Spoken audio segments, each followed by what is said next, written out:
Story time. What will it be? It's called story time. I made a little beat called story time. Let's watch Envyerz story time. Did I really just do that?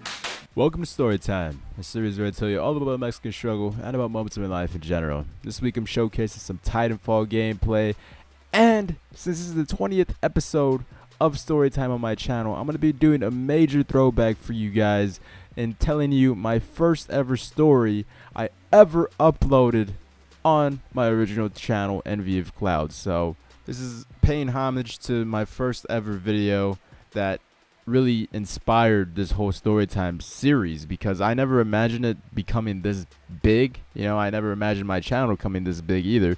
But it's just nice to see that a series that I envisioned 3 to 4 years ago is finally getting some love, and I really thank you guys for it. So if this video could get 40 likes for the 20th episode, 2 times 20 is 40, so let's try to break 40 likes, and let's get on to the story. So back in my freshman year of high school, I took a gym class. Now, gym class was, I believe, split into 2 semesters, and it was split between health and speech. So my freshman year I took a gym class, and my sophomore year I took a gym class, and I believe you only had to take 1 year in high school. But my first year as a freshman, I took a gym class my second semester, and this is where the story comes into play. Nothing ever good happens in a gym class, especially when there's like 50, 80 plus students and like 1 or 2 coaches taking care of everybody. So gym classes, they're never a good thing. Now, there's also either 1 or 2 coaches that coach a gym class. There's either the lazy coach that basically does nothing and let you have a free day and what have you, and those are the great coaches, right? The coaches that don't make you run back and forth, and the coaches that just let you play basketball or just sit on the bleachers if you want to. Those are the best coaches in high school. Now, the other type of coach, well, that coach isn't that great. The other type of coach is usually the overweight coach that likes to yell and likes to make you run all over the place. They are the epitome of a hypocrite. They want to see you run when they don't even run themselves. Now, luckily for me, when the second semester started and we went to the gym, I had the lazy coach. I had the lazy coach that all the boys wanted to bang one out on because apparently she was hot, and I don't remember that being a case for me, but apparently, that was the 12, 13, 14-year-old's dream of a coach, to bang the coach. And I don't know. I guess this is what kids think nowadays. They just want to bang the teacher. No, you don't bang the teacher.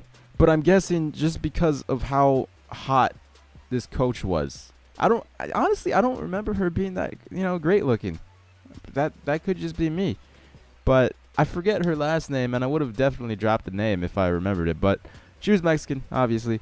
I went to like a 99.9% Hispanic school, so that's why the coach was like some Mexican Hispanic lady that all these other Mexican little boys liked. But she ended up getting fired because apparently she had like a thing with another teacher, or she sent a pic to another teacher, something along those lines. So she ended up getting fired, and then we had the replacement coach come in.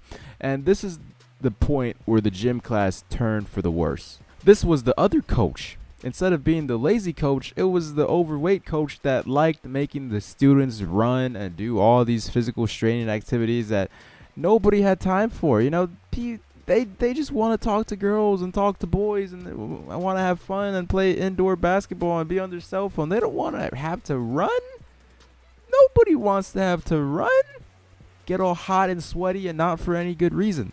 So things were good. Things were good with the lazy coach. But when the lazy coach got fired and the guy with the gut came in and started bossing everybody around in the class, this is when I started noticing the 3 amigas, okay? I call them the 3 amigas because they're always together. They're always laughing like hyenas and speaking Spanish. I remember I go to 99.9% Hispanic school, and instead of the 3 amigos or the 3 musketeers, they're the 3 amigas because they're 3 Mexican friends that are always like in a group yelling and speaking loudly and just laughing at people in Spanish. Now, I didn't really have a problem with these three amigas when the lazy coach was there because they were always on the bleachers laughing like hyenas, and I could hear them when I was out there playing basketball, and I just ignored them because, they weren't bothering me. I wasn't bothering them. I didn't have to be around them the whole, hour of the class, so it was great. But when the strict coach came in, he made us start to do activities, and we saw a lot of each other a lot more than we did because now we all had to be playing and all had to do all the activities rather than 99% of us sitting in the bleachers while 10 of us were playing basketball or something along those lines. Now, I already had a problem with them laughing and being loud, but what hurt me inside is that they made fun of a kid that I don't know if he was special needs, but he definitely didn't talk. He didn't like to talk. He was very mute. And in my last year of high school, I actually had a class with a bunch of special ed kids, and there was 5 or 6 normal people, and that kid was in that class of special needs. So I honestly do believe he was special needs. He didn't have a disability. He just didn't like talking, and he didn't talk to anybody that wasn't his mom or a teacher or something along those lines. But these three amigas, they were laughing at him. They were picking on him. And, obviously, if I said anything to them, they wouldn't understand me. They're Spanish. They don't understand English. Somehow they're going to an American school district, and they're allowed to just not speak English. I guess because we live close to the border somehow. We don't live that close to the border, but we live in Texas. And I guess there's a program in the school where all these Mexicans that can't speak English go to, and they help them try to understand the work and what have you. So I guess that's the reason why they were here in the first place. But to pick on someone that can't really talk back, that's some scumbag tactics right there. They always made fun of him because he was kind of overweight and he was always the last to finish. But I mean, these three amigas weren't so perfect themselves. 2 of them especially. One of them was tall, skinny, braces, and crooked glasses, while the other one was short, chubby, and the size of a tree trunk with the overuse of mascara and makeup to make her look confident or something along those lines. But these girls were not that great looking. And I really feel bad for the guy that was getting picked on and always laughed at by these guys. And at the end of the year, when this strict coach made us run 4 times around the track, he was the last one to finish again. And they were also the last ones to finish as well because, like I said, these girls were not the most athletic, prettiest girls in the world. And, it felt satisfying knowing that was probably the last time I ever had to be in a class with those 3 amigas ever again. And it actually was. I never had a class with them ever again. I had a class with one of them, and it wasn't the short, tubby one, or it wasn't the long and, braces, crooked glasses one. It was actually the other one that was the least worst out of the 3. There should never be 3 best friends in a room that can't speak a word of English and are loud and obnoxious. That shouldn't be a thing. I mean, if you live in another country and if that's your native language, sure, feel free to do that. But when you're in a foreign country like America to them, that shouldn't be the thing.